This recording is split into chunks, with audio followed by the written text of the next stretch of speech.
Welcome to ई शिक्षा bye Brajesh.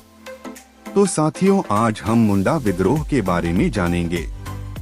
जैसे आदिवासी पुनरुत्थान के जनक बिरसा मुंडा, विद्रोह में भागीदारी और अंत, जनजातीय गौरव दिवस आदि। बिरसा मुंडा 15 नवंबर 1875 से 9 जून 1901 भारतीय आदिवासी स्वतंत्रता सेनानी और मुंडा जनजाति के लोक नायक थे।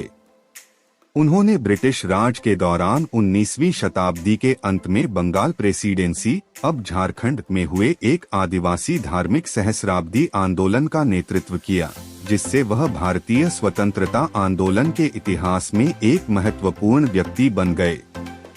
भारत के आदिवासी उन्हें भगवान मानते हैं और धरती आबा के नाम से भी जाना जाता है। नाम बिरसा मुंडा, उपनाम धरती आबा, जन्मस्थल उलिहातू, रांची जिला, बंगाल प्रेसिडेंसी, अब खूंटी जिला, झारखंड। मृत्युस्थल रांची, बंगाल प्रेसिडेंसी, अब झारखंड। माता पिता सुगना मुंडा, पिता कर्मी मुंडा, माता। आंदोलन भारतीय स्वतंत्रता संग्राम, मुंडा विद्रोह। आरंभिक जीवन। बिरसा मुंडा का जन्म 15 नवंबर 1875 के दशक में एक गरीब किसान परिवार में हुआ था। इनके पिता का नाम सुगना पुर्ती मुंडा और माता का नाम कर्मी पुर्ती मुंडा था। सालगा गांव में प्रारंभिक पढ़ाई के बाद वे Chaibasa Gossner evangelical Lutheran church विद्यालय में पढ़ाई करने चले गए। बिरसा मुंडा को उनके पिता ने मिशनरी स्कूल में यह सोचकर भर्ती किया था कि वहां अच्छी पढ़ाई होगी, लेकिन स्कूल में ईसाईयत के पाठ पर जोर दिया जाता था। आदिवासी विद्रोह के नायक बिरसा मुंडा। 19वीं शताब्दी के अंत में अंग्रेजों कुटिल नीति अपनाकर आदिवासियों को लगातार जल जंगल जमीन और उनके प्राकृतिक संसाधनों से बेदखल करने लगे। हालांकि आदिवासी विद्रोह करते थे, लेकिन संख्या बल में कम होने एवं आधुनिक हथियारों की अनुपलब्धता के कारण उनके विद्रोह को कुछ ही दिनों में दबा दिया जाता था। यह सब देखकर बिरसा मुंडा विचलित हो गए और अंततः 1895 में अंग्रेजों की लागू की गई जमींदारी प्रथा और राजस्व व्यवस्था के खिलाफ लड़ाई के साथ साथ जंगल जमीन की लड़ाई ने छेड़ दी।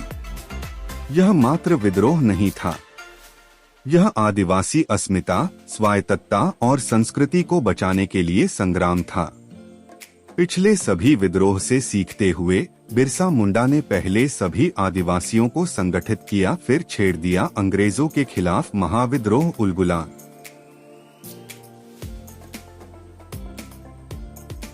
आदिवासी पुनरुत्थान के जनक बिरसा मुंडा। धीरे धीरे बिरसा मुंडा का ध्यान मुंडा समुदाय की गरीबी की ओर गया। आदिवासियों का जीवन अभावों से भरा हुआ था और इस स्थिति का फायदा मिशनरी उठाने लगे थे और आदिवासियों को ईसाईयत का पाठ पढ़ाते थे। कुछ इतिहासकार कहते हैं कि गरीब आदिवासियों को यह कहकर बरगलाया जाता था कि तुम्हारे ऊपर जो गरीबी का प्रकोप है वो ईश्वर का है। हमारे साथ आओ, हमें तुम्हें भात देंगे, कपड़े भी देंगे। उस समय बीमारी को भी ईश्वरी प्रकोप से जोड़ा जाता था। 20 वर्ष के होते होते बिरसा मुंडा वैष्णव धर्म की ओर मुड़ गए। जो आदिवासी किसी महामारी को दैवीय प्रकोप मानते थे, उनको वे महामारी से बचने के उपाय समझाते और लोग बड़े ध्यान से उन्हें सुनते और उनकी बात मानते थे। आदिवासी हैजा, चेचक, सांप के काटने, बाघ के खाए जाने को ईश्वर की मर्जी मानते, लेकिन बिरसा उन्हें सिखाते कि चेचक हैजा से कैसे लड़ा जाता है। वो आदिवासियों को धर्म एवं संस्कृति से जुड़े रहने के लिए कहते और साथ ही साथ मिशनरियों के कुचक्र से बचने की सलाह भी देते। धीरे धीरे लोग बिरसा मुंडा की कही बातों पर विश्वास करने लगे और मिशनरी की बातों को नकारने लगे। बिरसा मुंडा आदिवासियों के भगवान हो गए और उन्हें धरती आबा कहा जाने लगा। लेकिन आदिवासी पुनरुत्थान के नायक बिरसा मुंडा अंग्रेजों के साथ साथ अब मिशनरियों की आंखों में भी खटकने लगे थे। अंग्रेजों एवं मिशनरियों को अपने मकसद में बिरसा मुंडा सबसे बड़े बाधक लगने लगे।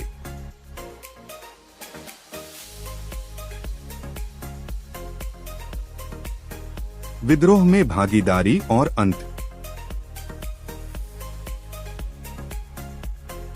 अंग्रेजों के षड्यंत्र के तहत पकड़कर जहर दे दिया गया।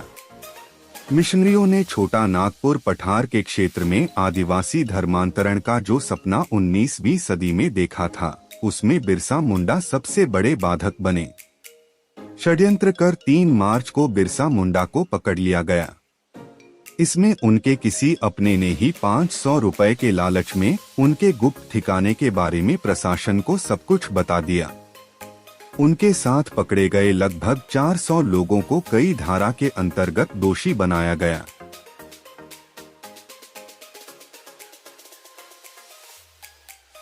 बिरसा पकड़े गए, किंतु मई मास के अंतिम सप्ताह तक बिरसा और अन्य मुंडा वीरों के विरुद्ध केस तैयार नहीं हुआ था। क्रिमिनल प्रोसीजर कोड की बहुत सी धाराओं में मुंडा पकड़े गया थे, लेकिन बिरसा जानते थे कि उन्हें सजा नहीं होगी। 9 जून की सुबह सुबह उन्हें उल्टियां होने लगी। कुछ ही क्षण में वो बंदीगृह में अचेत हो गए। डॉक्टर को बुलाया गया। उसने बिरसा मुंडा की नाड़ी देखी, वो बंद हो चुकी थी।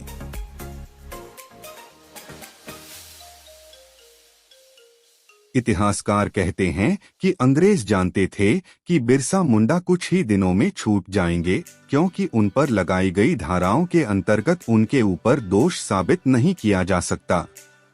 वो ये भी जानते थे कि बिरसा मुंडा छूटने के बाद विद्रोह को वृहद रूप देंगे और तब यह अंग्रेजों के लिए और घातक होगा। इसलिए उन्होंने उनके दातुन पानी में विषैला पदार्थ मिला दिया।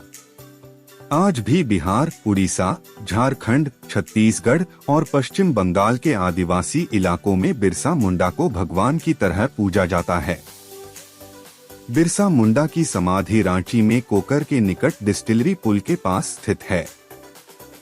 वहीं उनका स्टेच्यू भी लगा है। उनकी स्मृति में रांची में बिरसा मुंडा केंद्रीय कारागार तथा बिरसा मुंडा अंतर्राष्ट्रीय विमानक क्षेत्र भी है।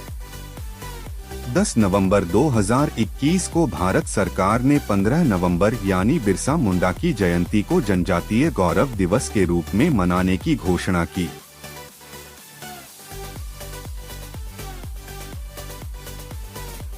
जनजातीय गौरव दिवस भारत सरकार के केंद्रीय मंत्रिमंडल द्वारा 10 नवंबर 2021 को आयोजित बैठक में आदिवासी स्वतंत्रता सेनानियों के योगदान को याद करने के लिए बिरसा मुंडा की जयंती 15 नवंबर को जनजातीय गौरव दिवस के रूप में घोषित किया है। इस दिन को भारत के एक वीर स्वतंत्रता सेनानी को याद किया जाता है। बिरसा मुंडा अमर हो गए। बिरसा मुंडा मरे नहीं, अपितु अमर हो गए। जब जब आदिवासी विद्रोह के बारे में हम बात करेंगे, बिरसा मुंडा का नाम प्रथम पंक्ति में लिया जाएगा। और अधिक जानकारी के लिए हमारे चैनल को लाइक, शेयर एंड सब्सक्राइब करें। Thank you.